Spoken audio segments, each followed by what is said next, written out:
În 1972, în plin război din Vietnam, Armata Statelor Unite desfășura o operațiune secretă. Nu era un bombardament, nu era o invazie, era Ploaia. Operațiunea Operation Popeye avea un obiectiv simplu: prelungirea sezonului musonic pentru a transforma drumurile inamice în noroi imposibil de traversat. Sloganul neoficial era tulburător: Make mud, not war. Modificarea vremii nu mai era teorie, era strategie militară. Și de atunci, întrebarea nu mai este dacă putem influența vremea, ci cât de mult. Ce este, de fapt, manipularea vremii? Tehnologia de bază se numește însămânțarea norilor. Avioane sau rachete dispersează particule fine, cel mai frecvent iodură de argint, în interiorul norilor. Aceste particule ajută la formarea cristalelor de gheață. Cristalele devin picături. Picăturile devin ploaie. Simplu, chimic, real. Astăzi, mai multe state folosesc oficial această tehnologie.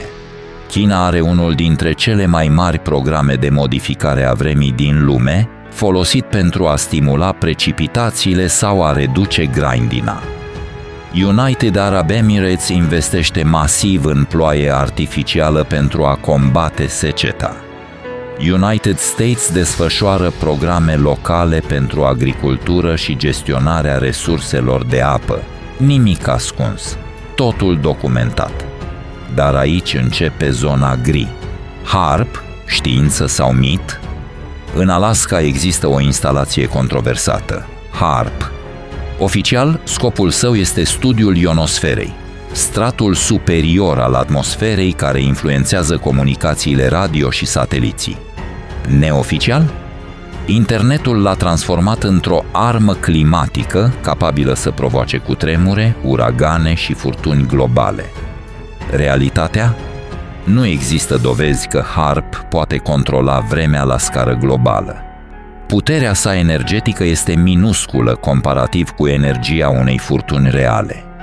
Dar simplul fapt că tehnologia poate modifica porțiuni ale atmosferei alimentează imaginația colectivă.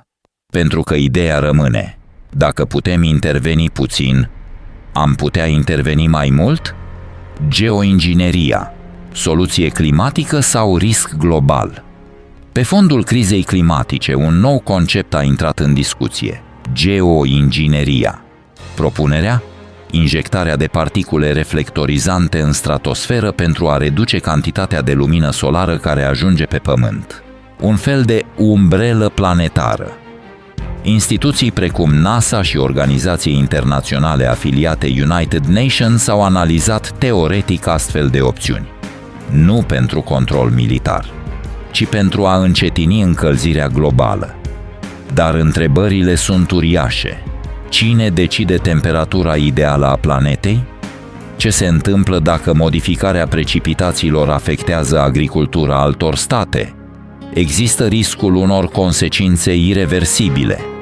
Vremea nu are granițe, dar deciziile politice au. Există tratate internaționale? Da.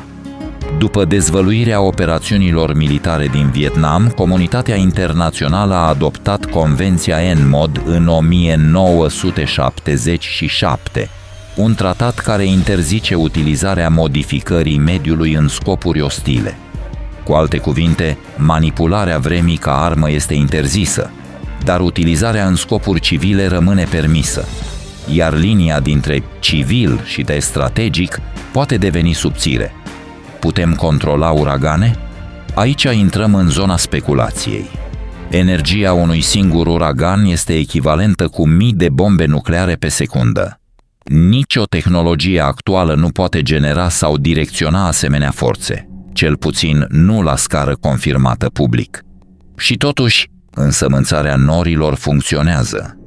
Geoingineria este studiată. Atmosfera poate fi influențată local.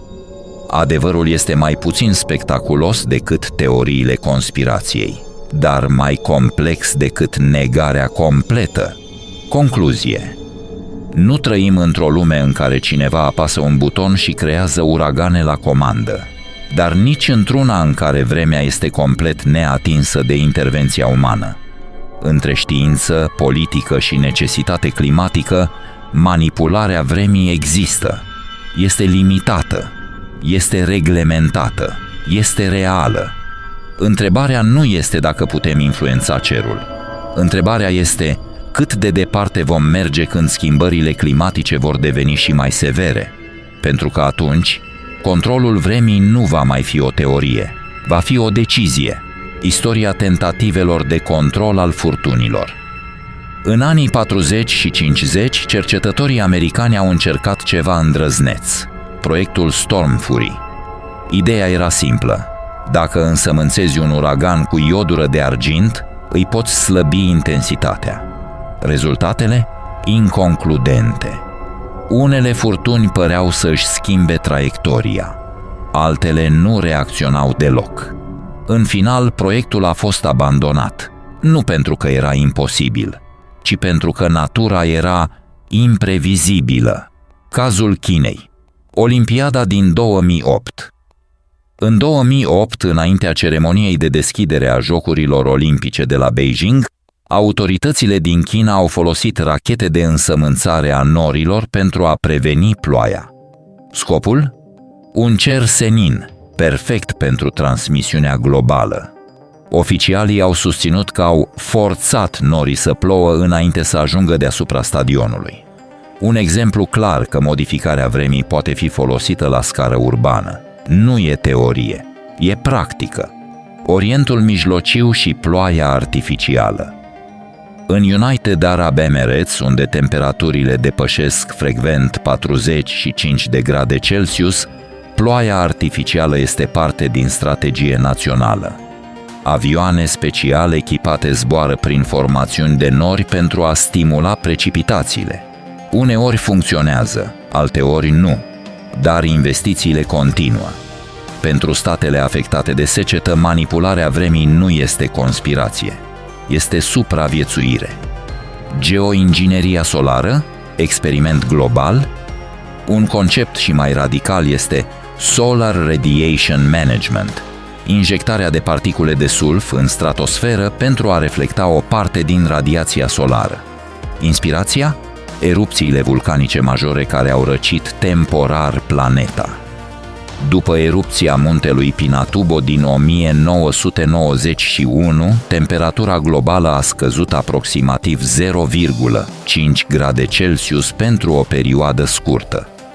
Asta a prins o idee periculoasă. Dacă natura o face accidental, am putea face și noi intenționat? Instituții precum NASA au analizat efectele teoretice, dar implementarea reală ar fi un experiment pe întreaga planetă, fără buton de undo, dilema morală. Imaginați-vă următorul scenariu. O țară decide să răcească planeta pentru a preveni colapsul climatic. Temperatura globală scade, dar tiparele de ploaie se schimbă. O altă regiune intră în secetă severă. Agricultura e afectată. Migrația crește. Cine este responsabil? Vremea este interconectată. Atmosfera nu respectă granițe politice, iar orice intervenție la scară mare ar necesita un consens global aproape imposibil. Puterea reală versus mitul controlului total. Adevărul incomod este acesta.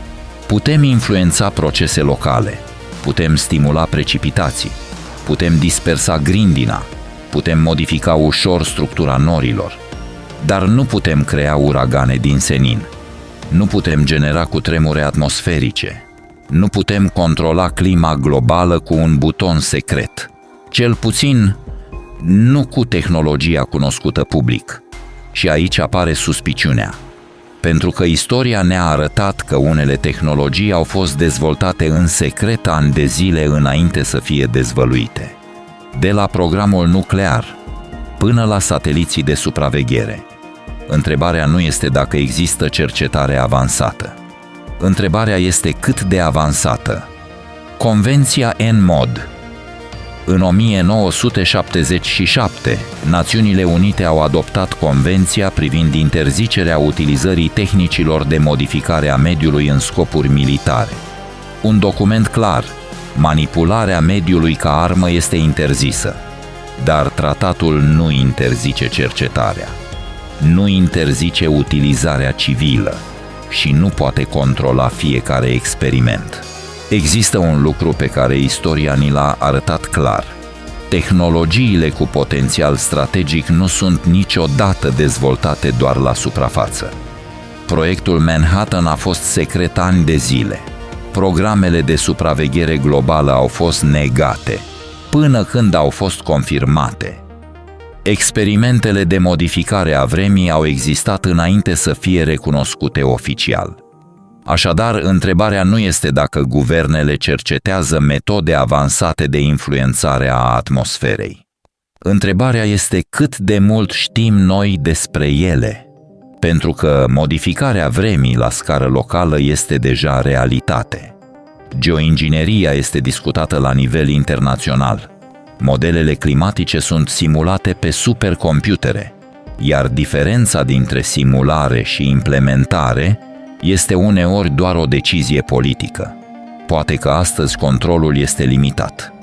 Dar dacă tehnologia avansează, dacă inteligența artificială optimizează intervențiile, dacă algoritmii decid momentul perfect pentru a modifica un sistem atmosferic, cine va supraveghea supraveghetorii?